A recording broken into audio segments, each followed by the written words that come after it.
there's a couple things that I wonder about this. First is like, did this hurt them more than it helped? Because like now that everyone knows what they were doing, Dominion's was being protested by Virginia Citizens Defense League, which is one of the groups they were trying to piggyback off of to make these deceptive ads, that only now highlights the stark contrast between McAuliffe and Youngkin on their stated positions on guns. Yep. But then the other thing that I think is even perhaps interesting to note here is about Youngkin's strategy itself, this tightrope strategy. Like clearly the analysts who Dominion was willing to back with 6 figures worth of donations determined that this is a weakness for him, that he's not going far enough on this issue, and that leaves him vulnerable with Republican voters in the state.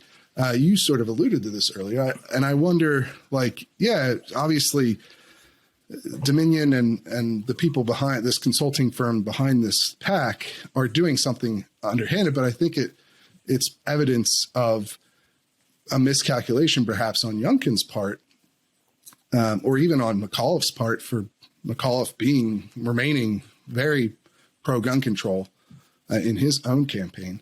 It seems like the political analysts out there, at least some of them, think that guns could be a much bigger motivating factor for at least Republican areas of the state if Youngkin were to actually do more with it.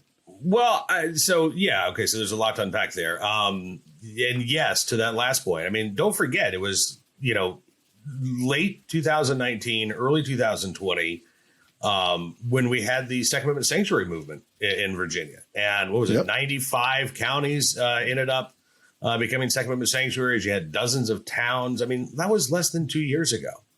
It was a result of the 2019 elections. It was a direct result of Democrats taking control of state government 2 years ago.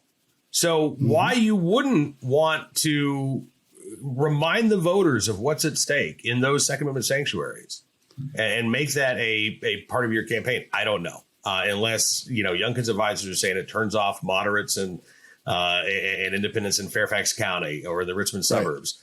That seems to be the calculus, right? Right. Is that he doesn't want to upset voters in Northern Virginia, which, and that's always the balance when you're running in Virginia, right? Yeah. Is that places like Farmville, you might be able to motivate a lot of people with gun rights advocacy there, but places like Arlington, where far more people live, you might turn them off. I don't know. It's interesting though, because if we're just zooming in on Virginia here, first of all, I mean, it hasn't even actually been 2 years. It's time is obviously a very abstract concept these days after having lived through a pandemic. But the big protest in Richmond, right, that we both attended and covered, and you spoke at actually, that happened in January 2020. Yep. I know it seems like it was much longer ago, but that was the last major political movement in this entire state. I mean, largely because, we've been locked down, and not for the entire 2 years since then, but there hasn't been like a grassroots movement of that nature until really the latest with the school boards protests. Even those are far more limited in scope than what happened with the sanctuary counties movement in Virginia. So it's interesting because Youngkin has seized on the school board protests.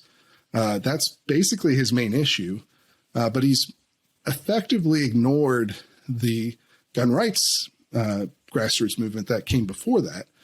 And I do wonder if that is the right calculation. I mean, clearly Dominion and the consulting firm they gave money to don't think so. Or at least they think it leaves him vulnerable with his own turnout on the Republican side. Well, and that's the thing. I don't know. I mean, it is going to be, we say that about every election. It's going to be a turnout election, but they're talking about turnout well under 50%. I mean, in Virginia, this is an off-year election. It's always a struggle to get people to turn out. So voter apathy is a concern, or should be a concern, for both campaigns. Now, ordinarily it would be more of a concern for Glenn Youngkin because, Biden won the state by 10 points. So Terry McAuliffe should have a cushion, right? He should have a margin of apathy. But because he's such a extraordinarily awful candidate, he doesn't have that margin. And because I think Youngkin has run a good campaign, it's not, like I said, it's not necessarily the campaign that I would have run.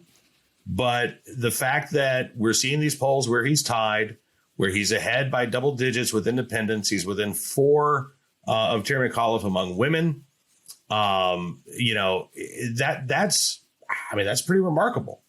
And he's not, as you say, he's walking the tightrope.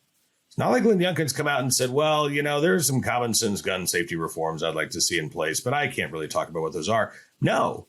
I think he has managed to, I think you're right. I think he has decided that the gun issue right now is probably not worth bringing up politically because it might motivate Democrats in Northern Virginia. And he probably feels like he does have gun owners pretty well in hand.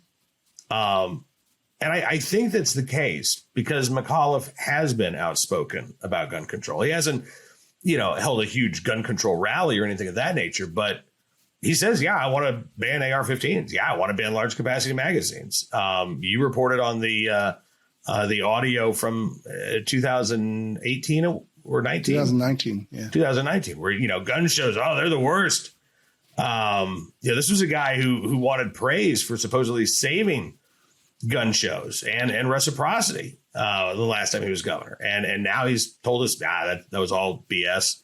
It was just what was politically expedient for him at the time. And now it's politically expedient for him to try to go after our guns. And so I think that gun owners are aware. And so you're right. Yeah. I think that this ultimately was a net negative for the McAuliffe campaign. I think this backfired for him because it did get gun owners talking. So it got us sharing this information with our friends. And maybe we weren't doing that before. But now it gave us something to talk about.